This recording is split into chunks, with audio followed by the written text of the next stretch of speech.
and remind you of the centennial year of the IEEE. Thanks again. Thank you very much.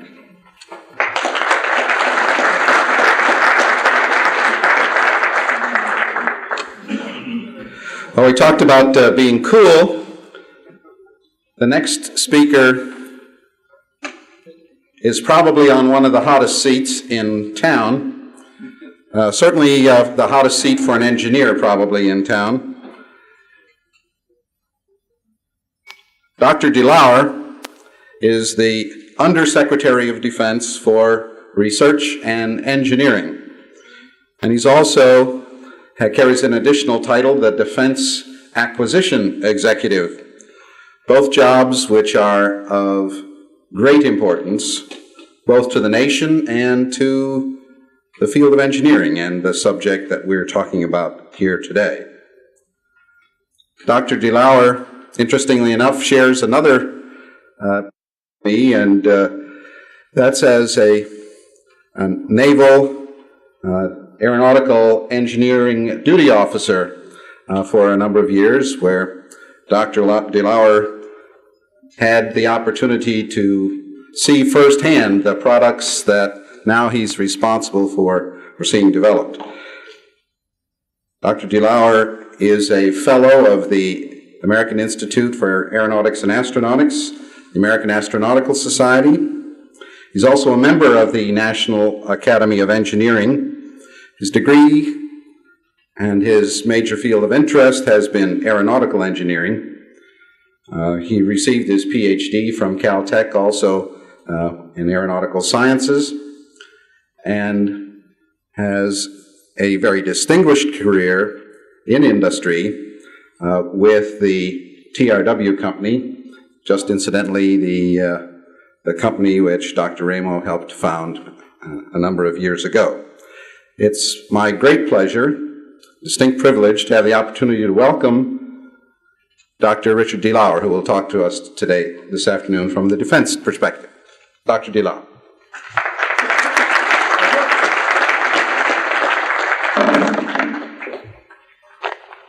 You notice that old habits die very, very slowly.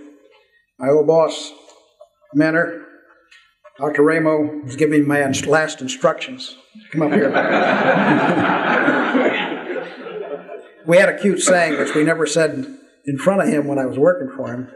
And we'd get invited to his office, which is up in Century City. And he'd always be very polite, sit you down. And when you come back, everybody'd say, well, did you get Simonized today? He had another job in the corporation, other than just having his middle initial be the thing, and that was to keep all of us from saying any acronyms. So I'm here today. Si, you can have your own job back. If I say any acronyms, you get at me. No acronyms today, and that's awfully hard to do in DOD.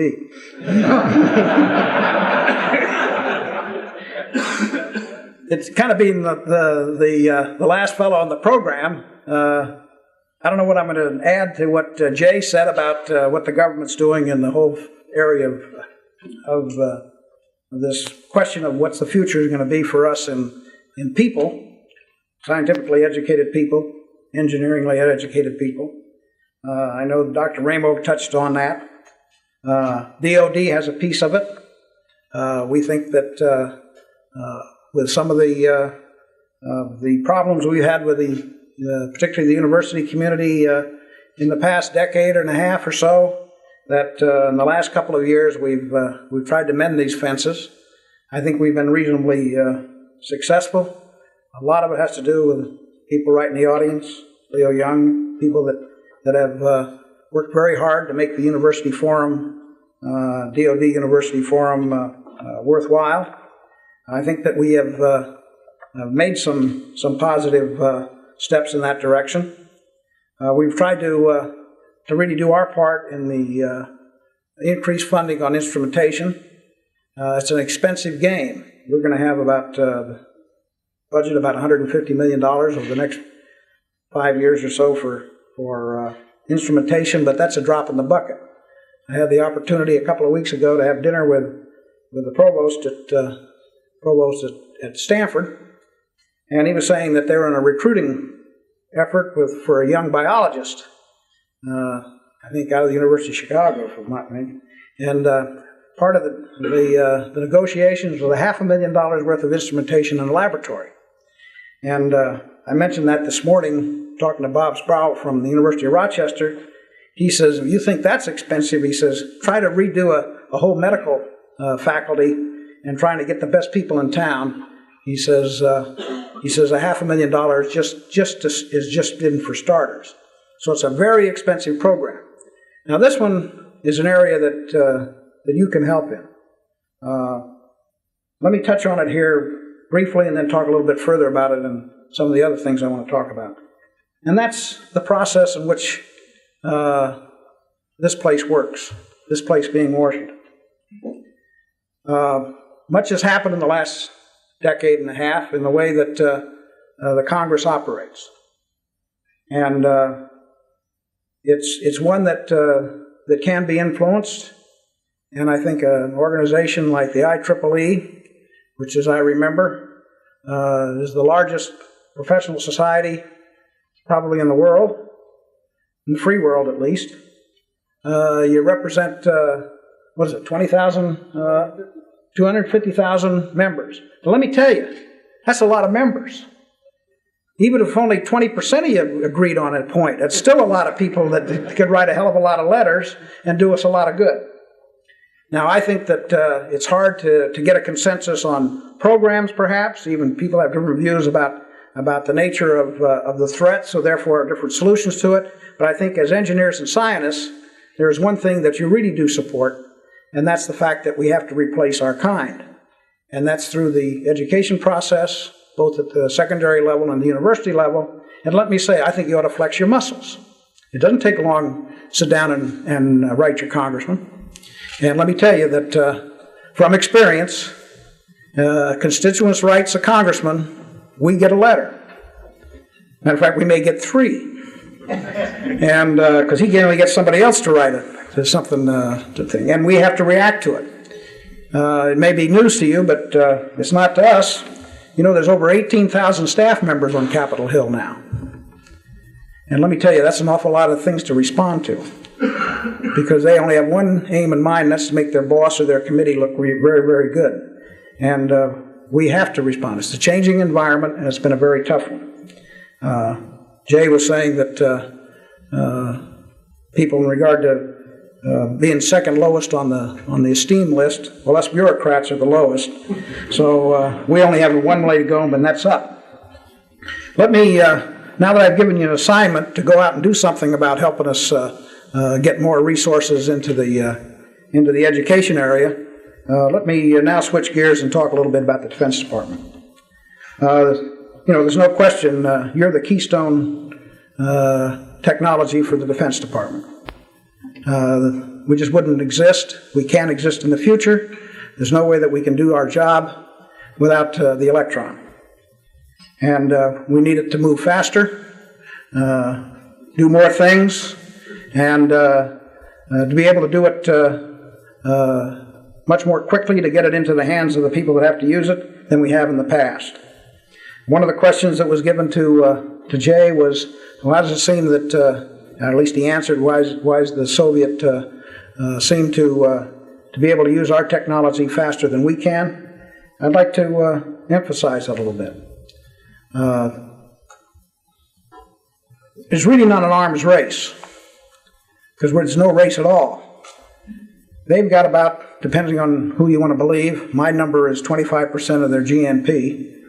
That's and GNP, it means people working on the job, devoted to products that are tied to their security. They use a lot of our technology. They insert it much faster than we do. They do it because they keep the people busy. When one project's through, the next one comes on. They may not be they won't wait around for a quantum jump in capability. They'll go out and provide an incremental improvement. Matter of fact, all their programs have essentially incremental improvement character. It doesn't take much to take a look at some of their aircraft. Matter of fact, you'll see a YC-14 and probably a YC-15 as part of their program. Those were the two airplanes that we built as prototypes some 10 years ago and never put into production. They have them in production. They use them. They do very, very well. They've got airplanes that look just like ours. They come out of their factory looking like ours. They're good products. They do a very, very good job. We have a terrible time getting it from the development phase into the hands of the user. We've been criticized quite a bit in the press lately about the lack of independent testing and evaluation. I think it's going to be the thing that I'll leave this town with a feeling of defeat, because I have not been able to convince people that that's not the issue, that testing is a continuum, and that what our problem has been program stability.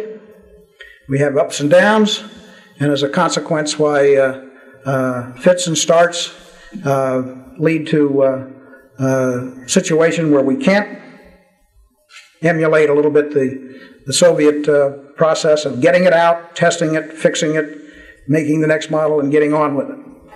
And what we really have to do is to do a better job on transition from a development item into a manufactured item. It is not necessarily a weakness of the defense industry.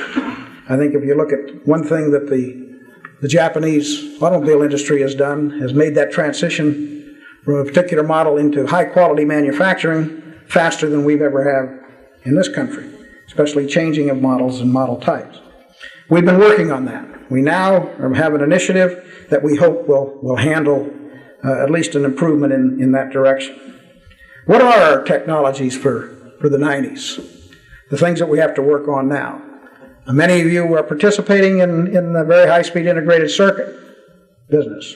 We're now in about 5th year, almost the 6th year. We are in the process now of inserting it in existing systems, BISIC insertion.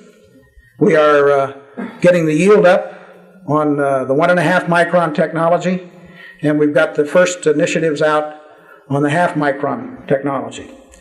Now the question that is facing us is in silicon and in bipolar, have we really reached the limit of our capability at a 0.5 micron as far as integration is concerned? I had discussions this morning with George Heilmeyer, used to be the director of ARPA, and now technology vice president at TI. He's presenting a paper to the Defense Science Board this afternoon that would lead you to believe that maybe we are flattening out and we have to look for things that have quantum jumps. He ran a task force in the Defense Science Board 2 years ago in which his group identified 17 technologies that will make a difference. And I urge all of you that have an interest to get that Defense Science Board report. It's not a classified one. And see those 17 technologies that we think will make a difference. Many of them we are working on. Some we still have to do a little bit more effort before we can get them going. Now, where do I see the future? Well, I think the future as far as the Defense Department is concerned in technology is in the conventional systems. I think the strategic systems with the modernization program we now have underway will handle the strategic deterrent jobs very well if we continue on the road we're on. In the conventional area, though, I think that we've got a lot ways to go, more ways to go, and we have to have a greater effort. Now, what am I talking about? I'm talking about technologies that have been demonstrated that essentially will give you a missed distance of a few feet, delivered by platforms that you can't see electromagnetically, based on real-time fusion of all source information disseminated in real time. And that's essentially the emerging technologies for conventional warfare. It has to do with the stealth technology, it has to do with the assault breaker, submunitions, independent homing and target acquisition of the munitions, as well as the fusion program in the sensor business. Those things now exist as far as technology is concerned. The problem facing us is to fold that into the institution called the fighting forces. And therein lies a problem. It means a change in doctrine in many cases. It's hard to change the doctrine is harder to change than anything else in the services. It means changing in roles and missions, and it means that some tough decisions have to be made in regard to force structure. We're wrestling with that. That's not a problem that you technologists and engineers can help us with, but I think it's a problem that you can help us with as citizens and taxpayers. First, being interested, being aware of it, and second, talking to the people that might make some of the decisions as about how, in your view, this might be advantageous to the country. If indeed we can raise the conventional threshold higher than it is now, it should bring stability all the way around. It's not unreasonable to expect a conventional deterrent to be able to be generated, not with the technology that we now have. On the other hand, it will take investment. And this investment can't be completely the United States investment. And we have to share this with the alliance. We have to keep the alliance together. And it's going to be a hard problem, because many of you out there in the room are not too eager, especially if you're head of a profit center, to be sharing some of these things with the alliance. But we cannot invest in every single technology early enough to make a difference unless we do share it. One of the questions that was asked of Keyworth was this whole question of technology transfer and the administrative process. Does this lead to a situation that makes it, in the question it was couched in the question of trade. In my view, it's also going to be couched in the question of our allies making then investments and therefore a greater security capability. Yes, it's a problem. And I think we're coming to a crossroads in this regard. I participated in a meeting like this. Matter of fact, the night before I gave my talk in London 2 weeks ago, I went to the British counterpart of the IEEE. I think they call theirs the IEEE, if I remember. And I think they're about the same age as you. It was a series of the Faraday lectures. And this year, the Faraday lectures, which were a big thing in the UK, was sponsored by British Aerospace. And what they did was have this traveling roadshow, go around and talk to all the young people, secondary students mostly, around all of England and Scotland. And their theme was how to build a satellite. And it was terrific. Matter of fact, if we could get it over here and do it, it was just terrific. I don't know whether any of you had a chance to see it. But the payoff was interesting for us, for me, was that British Aerospace, their dynamics division, used to be Hawker Siddeley Dynamics, and it was the first technology transfer program we had in the satellite technology at TRW when we had our mesh partnership and mesh consortium in Europe.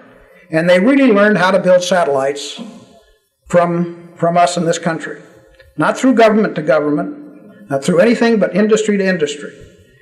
And they're pretty good. Now what do we get in return? We got a lot of royalties. And in most cases, we took that royalties and put it back into the next generation of satellites. Technology is fragile.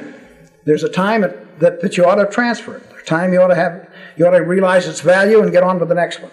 I urge you to think about that when you have a chance to make some decisions in this area. Now, the question of technology transfer as leaking to the iron, beyond the Iron Curtain is a problem. But the problem, my own personal belief, is not as strong to keep us from doing it as the advantages that we can if we do it in the proper way. I think strengthening industrial security in Europe could go a long way to provide us the the assurance that a lot of this will not be lost in a way we do not like it to be.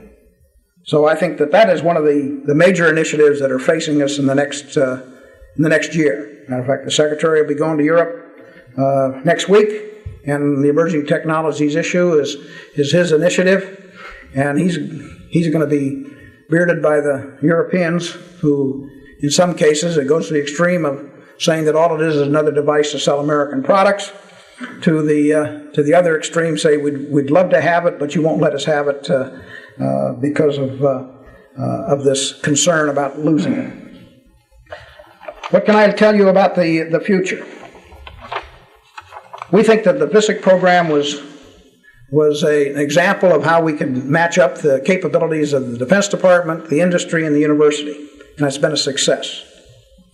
What do we have on the drawing boards? Well, you've been dead asleep if you haven't heard about the supercomputer program. That's another ARPA initiative. We're going to spend $600 million over the next 5 years on a program exactly the same as BISIC, only in supercomputers. We're going after intelligence systems, knowledge-based systems. We're going after parallel computing. We're going after artificial intelligence in a large way. I think it'll be a success. It's certainly needed for our job that we see in the future, and I think that it'll provide an impetus to this whole question of the Japanese competition in a way that we ought to get on with it. As a matter aside, the fifth generation, which is a Japanese national program, was indeed invented by ARPA. It was their effort with Carnegie Mellon, Stanford, and MIT that really generated the fifth generation, and we let it sit around and not do anything with it. That's not going to happen with the nth generation computer. We have a software initiative called the STARS program, which we think will also attack the issue of focusing in on software, and I think that we have almost in our grasp pretty soon an opportunity to do not just a 10% improvement in software generation, programming, but maybe a factor of 10. That'll be the day. That one we really want to hold tightly. We see quite a bit of activity in this area. The Software Institute will be a institute that will be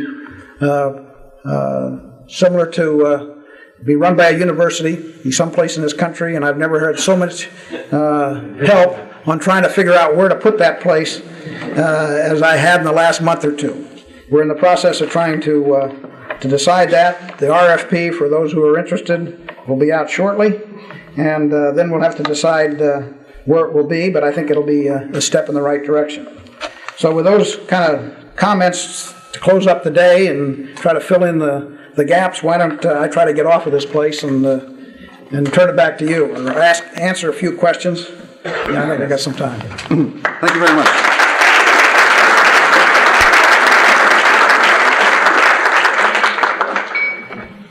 I appreciate your willingness to stay for some questions, and we have one that was actually addressed to Dr. Keyworth, but since it deals with the quality of technical people in the government, and certainly you've got to be worried about that, maybe you could address the question from your Defense Department perspective. The question is, as a government technical employee, that may be for Keyworth. As a government employee, you must recognize the need for quality engineers in government service. What is your office doing to make engineering starting salaries competitive with industry, both at the entry level and the ceiling? Mediocrity is inevitable at the present level. Well, I wouldn't. The first one is a question, which I'll accept. The second one is a statement, which I won't accept. Mediocrity is not inevitable at the present level. I think it's a matter of what essentially drives the people that would like to come and work for the government. We have tried some experiments in the laboratories.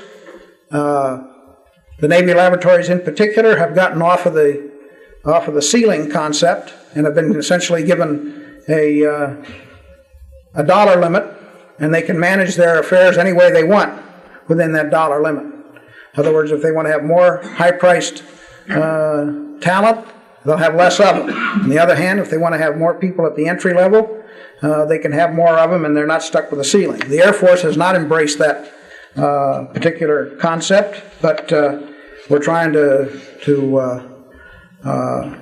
convince them that there's certain advantages to that.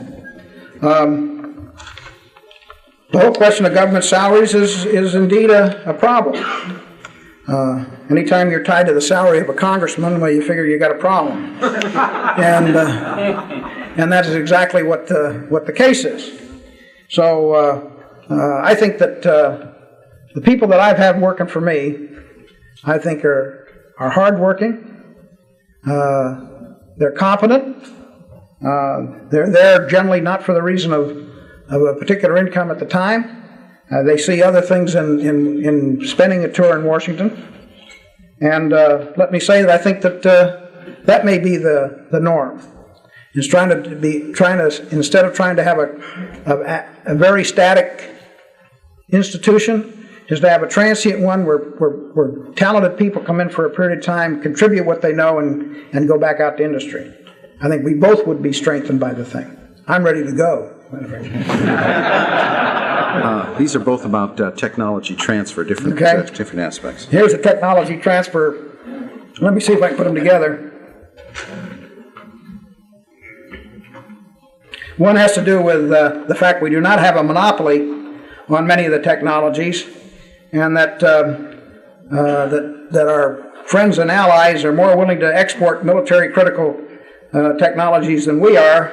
What evidence do we have that export controls, both multilateral and unilateral, will significantly delay the Soviet acquisition of technology? The assurance is very little. Now, what are we trying to do about it? I think that there's the effort that we have on strengthening COCOM, which is the administrative process on which to control the commercial technologies, has to proceed, and I think we're getting some reaction. The French are much more amenable to some of it. Our friends the Japanese are still looking the other way, but I think we're keeping at them. I think there may be some progress. It's about the speed of a glacier, but other than that, we're going to keep at it. Now, the technologies that are essentially security critical, we do not have a problem. The problem that our allies have and ourselves are the same: espionage. They will control military technologies.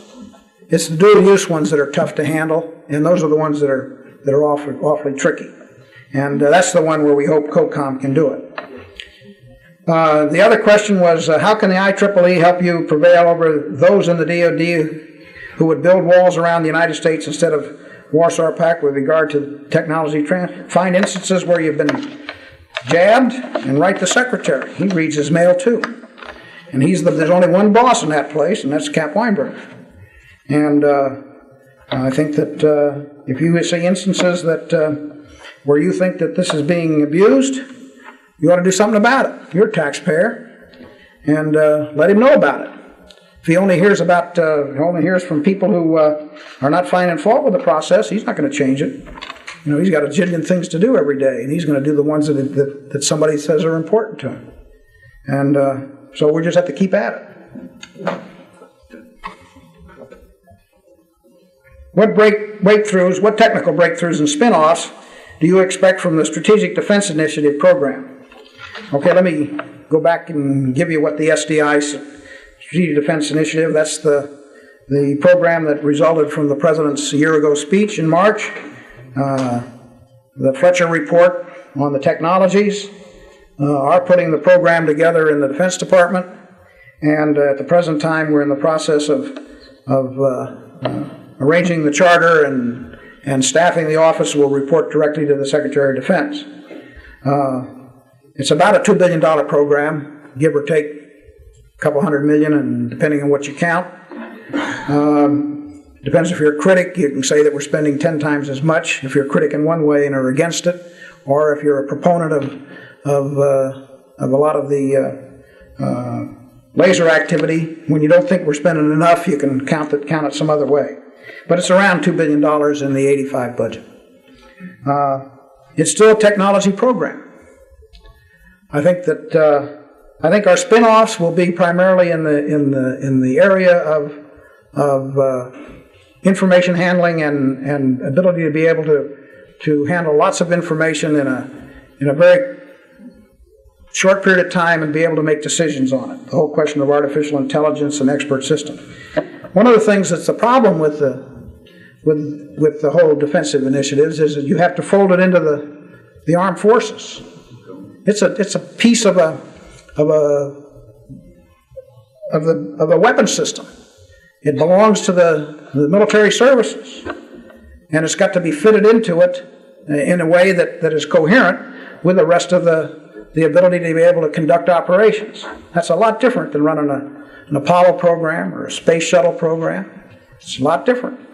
If you had a lot of time, Dr. Ramo and I could tell you about the terrible time that he and I had trying to fold the Atlas system into the Strategic Air Command. The idea was that we had to count the landings and takeoffs because that's the way the paper was. It took almost 7 years, not till well into the Minuteman was in the field before that system became part of the strategic capability. They were used to airplanes, that was their culture, and that's what they had to have. That's going to be the same problem with this. As far as spin-offs in the domestic side, I think it's the whole question of surveillance, the whole question of optics, the ability to point and track, which we can use in a lot of ways scientifically, the ability to be able to transmit energy. There's just so many things that should fall out of the program. It should be a good program. Let me give you the last one and get out of your way. How do you break the spiral from the desire for the latest high technology causing high costs, which in turn causes smaller numbers to be purchased, which causes longer periods between updates and therefore breaks the incremental updating that the USR achieves? Well, that's a spiral in itself, isn't it? I mentioned program stability. I think that'll help. Our resource allocation process in the Defense Department tends to lead toward that nowadays. We will not let a program get started if it's not funded completely in the 5-year development plan. And unless they're funded, unless they make a commitment, each service makes a commitment that any new start he's going to have, he's going to fund it, it cannot get started. You just defer it. The other thing is that we're looking at economical production rates. We're not going to let the servers have a whole bunch of programs all running along at rates that are not economical to produce. So that's an initiative that we're leaning on. We have a hard time with Congress, though. Just to give you a peg point. Congress, last year in the appropriation process, changed 823 different line items in our budget. They changed it, not us. They changed it. Now that some cut the production numbers, some increased them. We had 720 M1 tanks. They wanted 840. They had so many F-15s. They cut the number down. It went on everything. Something like that number of programs were around. And it all was done in 2 days during the conference. A lot of thought went into it. Program stability is what we've been arguing about. Multi-year contracting we've found to save money and permits us to get on with it. It works. We can't get Congress to agree to that. Congress on one hand says we want to have dual sourcing, which provides the competition and keeps the cost down. They insist we do dual sourcing on things that doesn't look like it's cost effective and won't permit us to do it on things that we would like. The M1 tank engine, for instance. We're in a political process, and other than getting at the stability issue, the other is to be sure that it's funded throughout the 5-year plan. 2, that there is a commitment to doing it economically, and then holding the services feet to the fire to do that job. And that last one is the hardest in the world to do. Thanks. Good job.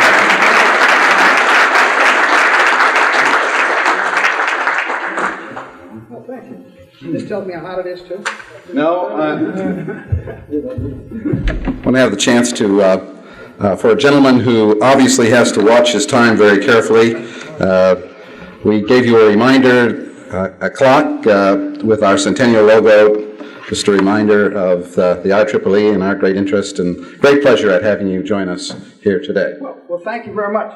You know, somebody asked, you know, about this kind of job, and we got Tom Cooper over to help us on the Air Force, and he'd been on Capitol Hill, which is a vacation. And somebody asked him, how long do you work your hours? He says, as long as I'm awake. Now, is this thing going to keep me awake the long?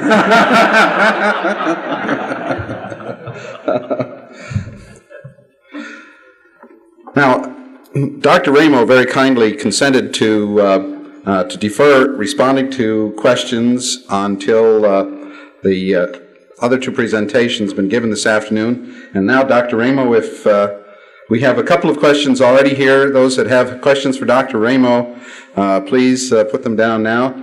I should also like to point out that Dr. Ramo has also kindly consented to answer questions for the media, for the press, and he'll be doing that immediately following our session in the conference, I believe it's a conference ballroom just off the lobby. So those from the technical media, the press that are here that would like to pursue some of these issues further with Dr. Ramo, he'll be available after our session. And perhaps you'd like to handle a couple of those questions. Well, I think Dr. Drew selected a couple of questions that he thought were adequately typical. One of them says, as the leader in developing the U.S. ICBM system, what do you think of the Reagan administration's commencement of a program aimed at rendering ICBMs obsolete? First of all, I don't think that is really what the program should accurately be described as being. But let me say that I wish it were true that there could be very quickly a program to render not only ICBMs but all other strategic weapons obsolete. Now that the President has said in his most recent major address what has been said by others in the United States for a long time and by others around the world, that there is now no use for nuclear weapons except to deter the other side from using theirs. If both the Soviet Union and the United States agreed with what is becoming increasingly obvious, the truth of what the President said, and if you add to that we then have in the strategic weapon systems the most expensive, the most dangerous, and the most useless weapons, since you can't really plan to use the weapons, and they're only to deter the other side from going, then I'd like to see both sides bring all the fissionable material now in all of those weapons to a common site, so you won't have to worry about on-site inspection. We each know roughly how much the other side has got, and we both know that the other side tried to cheat in the sense of suddenly creating in a year or two or even 3, a replacement for all of that fissionable material or even a major part of it. Then it would be readily discernible.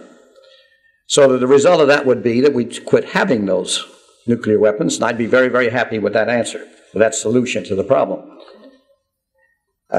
There are a couple of other questions here going to education. One of them is, how about elementary school science and math, and what can be done about that? More particularly, the wording is, what about some practical guidelines to make that happen? Just as you wouldn't expect a school district, the parents in Logan, Utah, to know whether we do or do not need ICBMs or a B-1, and they leave that to the federal government, it's also true that you can't expect an understanding of whether we are providing enough science and math education or not in our schools to be something within the understanding of all of the people that are running the thousands upon thousands of school districts, because that goes to knowing what's the importance of science and math education long-term in security and international competitiveness and handling things like energy, the environment, advancing communications, and the like. How does it relate to economic growth? Only a small fraction of the nation's leadership is privileged to have the facts and to see how they relate to one another. So I would like to see the President of the United States, for example, when he assigns a small fraction of his time in public statements to comments about education, to forego comments about merit pay, and instead to say things about the way in which science and math education is being badly neglected compared with the need to remain competitive and to be secure. So I think there's a role from the President on down.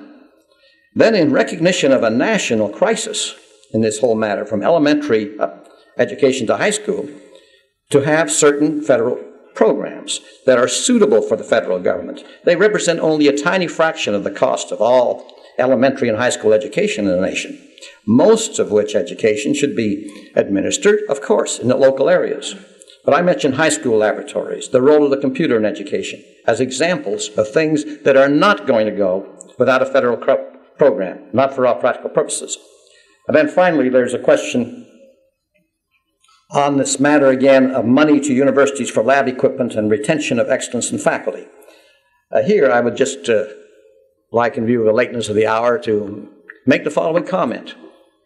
Many of us who have been involved in one or another committee or commission or presidential advisory committee and have continued year after year to call attention to the nature of the problem of equipment and university professorships, the shortage, the growing shortage of individuals willing to and capable of filling the chairs in universities. There are 2,000 unfilled faculty positions.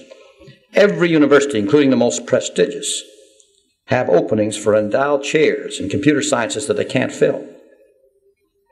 We've done that for enough years. It begins to approach decades rather than years. I had the privilege of being chairman of the President's Committee on Science and Technology under President Ford, of chairing the Transition Task Force on Science and Technology for President Reagan. In those roles and in others before, we kept making recommendations which in 1983, as described by Jay Keyworth, are finally being acted upon. But let's see the size of it. When I made what sounded like a facetious crack, that if you stretched out the DOD's programs by 10 minutes, you'd have the money for the programs that we're talking about here. You would have picked up $20 or $30 million. You know, it's $1 billion a day. You have to assume only the 8-hour working day. Most things are manufactured on one shift. So you'd run behind, by $100 million an hour. So when you spend $20 million, 200 young, recent graduates who are going to be backed to do research is $20 million. Now, the fact that so late, it's never too late, but so late, such a tiny little program means that we should go around congratulating ourselves. Boy, we're really rolling now. Is an example of how imbalanced we are between short-range, politically based programs where most of the funds go, and the tiny, tiny little bit that prepares for the nation for another day. The security problem, our position against the Soviet Union, is not going to be taken care of in 5 years. We know we're going to have problems different in detail and perhaps in total scale of magnitude 10 years from now. But where are the people going to be that can handle those weapon systems designs, and for that matter, to actually operate them in the field and to supervise the fabrication of the weapon systems when we have the trend that we have had? It is a little bit like being in a technological industry and having products that you sell today and having 1/100% of your revenues returned for R&D, which is better than not having any in the last 2 years. So you say, boy, what an increase we've got this year.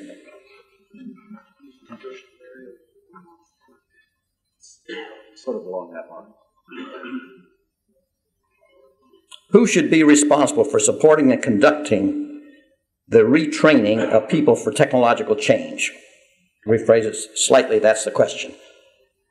Of course, I think in this room, we all know that most of the retraining is part of the normal process of the running of technological industry in the United States.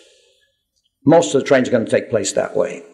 most of the preparation of the minds so that the training will go down and be effective is in the schools, from elementary on up.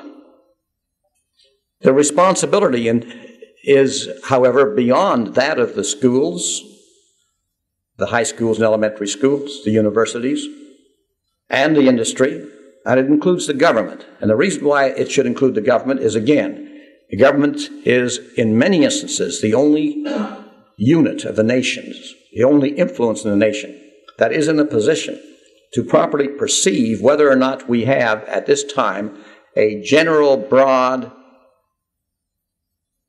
urgent issue before us that affects all the people, that affects the overall security and economic strength and growth of the nation.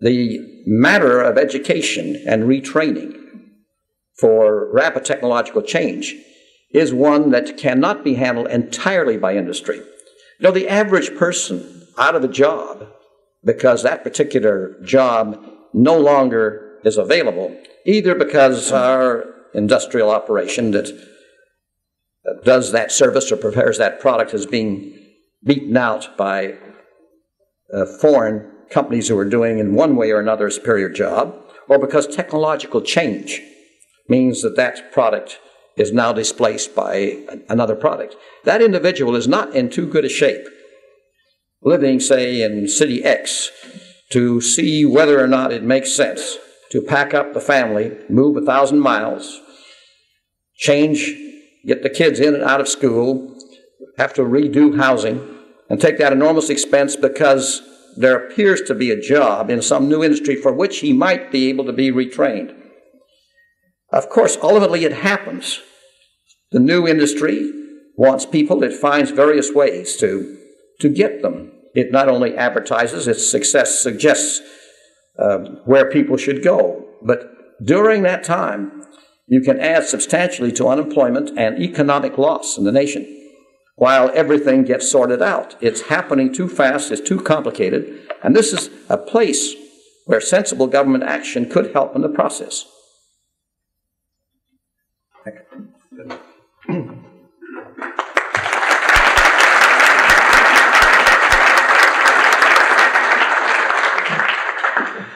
Dr. Ramo, it's also now my pleasure to have the opportunity to present you with a reminder of the IEEE and of this occasion, and particularly of our centennial year. Again, on a career which I'm sure has had lots of deadlines, this is going to help you keep time. Thank you very much.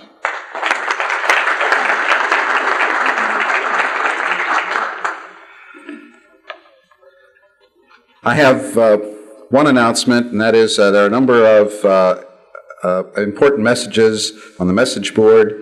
I'd like to remind those, I remind you all to check the message board. There are a number of DoD staff people I know who have messages on our message board. It's next to where you registered earlier today.